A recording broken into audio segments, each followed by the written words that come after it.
Chris here from the Catskill 3500 Club to discuss hiking poles. At the very least, they're great for adding stability to tired legs, straighten out your posture after staring down at a rocky trail all day, and they can be invaluable if you experience a leg injury in the woods. Well, what are the differences between the many types available out there? Well, first of all, the material they're made from. Aluminum poles are great for most hikers.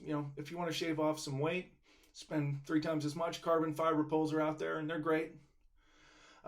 Different grips. You got rubber cork foam that are in different shapes and sizes. It's all personal preference, as well as different types of straps. You have some that are softer, some tougher, some wider, some narrower. And then there's also the locking mechanism, because hiking poles come in segments that you have to extend to the right length for you. Some poles have lever locks, and they can flip out. You can adjust and lock it back in. And this is great because they have a screw right there that you can tighten. If they come loose, you can tighten them back up so they're not going anywhere, and you can keep things really tight, and that's important for being safe. And then there are Z-fold hiking poles that are in segments here that snap together into a full pole. These ones happen to be adjustable.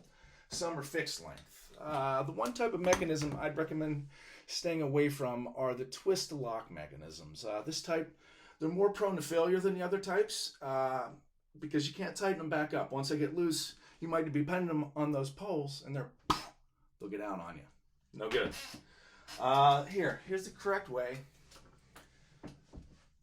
to use the hiking poles. You adjust your strap so when you put your hand up through, you come down on that strap, and you're locked in. This way you're not putting the death grip on your hiking pole all day long.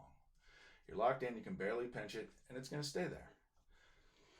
Now, the correct height is, you want it about 90 degrees or a little less here, or a little more, I guess, at your side here. That way you're not working very hard.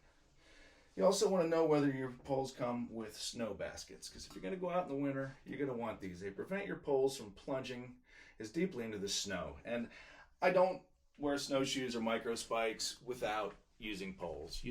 They're important. So, as with most hiking gear, there are lots of great options on the market. It mostly comes down to personal preferences as well as budget. The Catskill 3500 Club has many members and aspirants with expert level knowledge on this topic. Also, many with questions on hiking poles. If you have a question, comment below. And if you have an answer or suggestion of the questions posted below, please chime in.